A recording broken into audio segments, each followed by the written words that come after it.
Welcome to Movies We Love Recapped. Today we will look at a 2015 supernatural thriller entitled The Abandoned. Spoilers ahead. You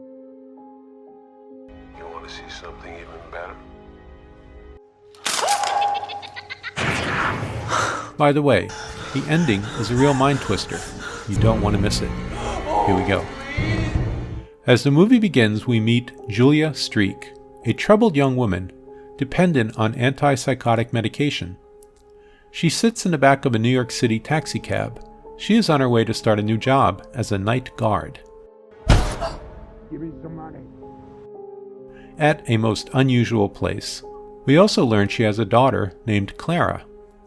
She exits the cab and stands in front of a majestic and very old Art Deco New York City apartment building. It is long abandoned.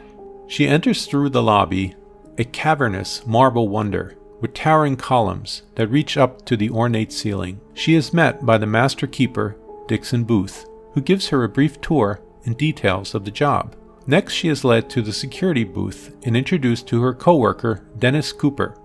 He is rude from the start, making snide comments. Have a great night. Julia instantly dislikes him.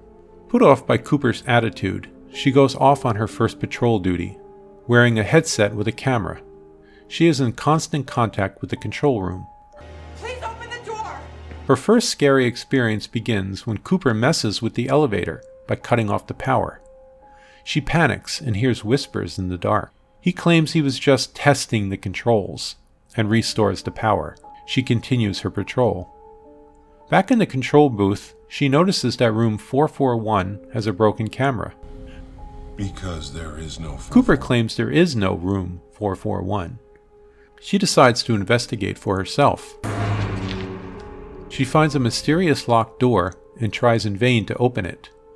Behind the door, something begins to bang.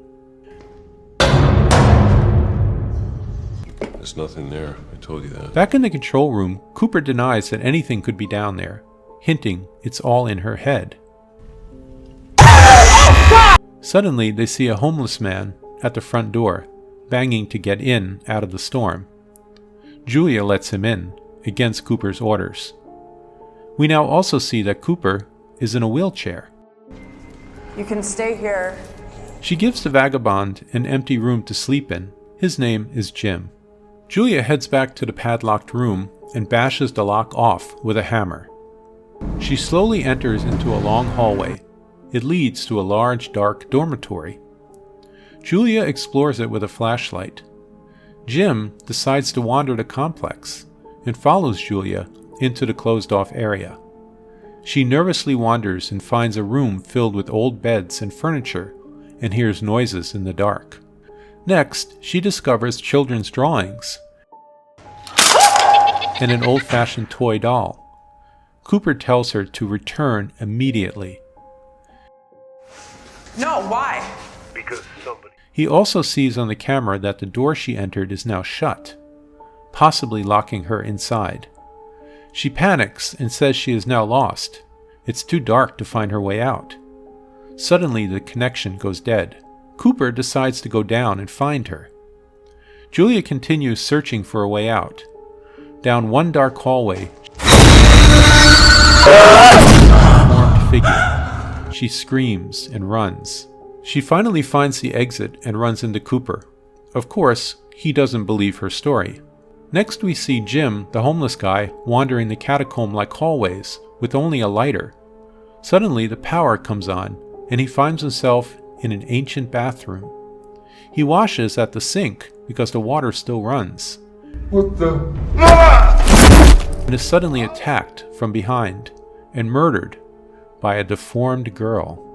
Back in the control room, Julia does an internet search and learns it was called Wellville and was a hospital for deformed and mentally challenged children, but it was closed due to neglect and abuse. Julia claims she can sense the children still down there. Cooper, fed up with all the drama of the evening, confronts her about the medication she takes and accuses her of being delusional. I'm not crazy. But she insists that the door to the old hospital has to be shut, or the entities inside will be released. To calm her down, Cooper agrees to go down and shut the door. To make sure she is unable to cause any more chaos, Cooper handcuffs her to a desk. Cooper heads down to the old hospital dormitory, but when he arrives at the door, he is unable to close it. An unseen force pushes his wheelchair inside. Julia watches helplessly on the camera as Cooper is forced further and further inside the dormitory. In a panic, Julia is able to smash the handcuffed chain with an axe.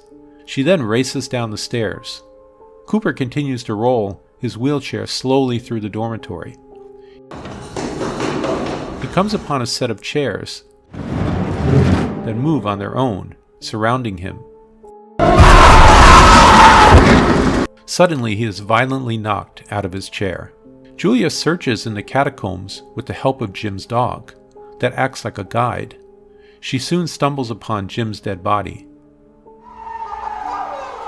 As she cries, a little boy appears and tells her, "They're never going to let you leave." The little boy then leads Julia to meet his friends. She then sees scenes from the past of the horrors that occurred in the children's hospital. The little boy then shows Julia that some children were locked in a room with a cistern of contaminated water. They drank the water and they died. Suddenly, Julia thinks she sees her own daughter drowning in the well. She wants to jump in, but Cooper appears and tells her not to, saying it's not really Clara.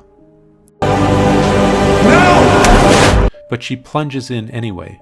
As she begins to drown, Cooper heroically pulls her up, saving her life. Unfortunately, she cannot save his, and he is pulled under the water. She runs crying, trying to escape the catacombs. The spirits begin hurling furniture through the air. It feels like a tornado whirling around her. When she reaches the exit, the door is locked shut. She bangs, screaming, "Please, please, please let me out." She begs and cries. Suddenly, the deformed blonde girl appears. She sadly hugs the little girl, saying it's not your fault. I love you just the way you are. The children then open the door and let her go. The scene changes to a hospital bed.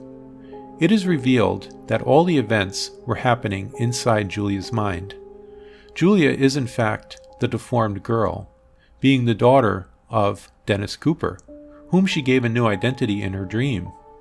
Dixon is the doctor assigned to her. Jim is a sickly old man being treated next to her, while Clara is the name of her doll. The film ends with Julia flatlining after being on life support since she was a child, next to her grieving father. Thanks for watching. If you enjoyed this recap, please hit the like and subscribe button to see more recaps just like this. See you next time.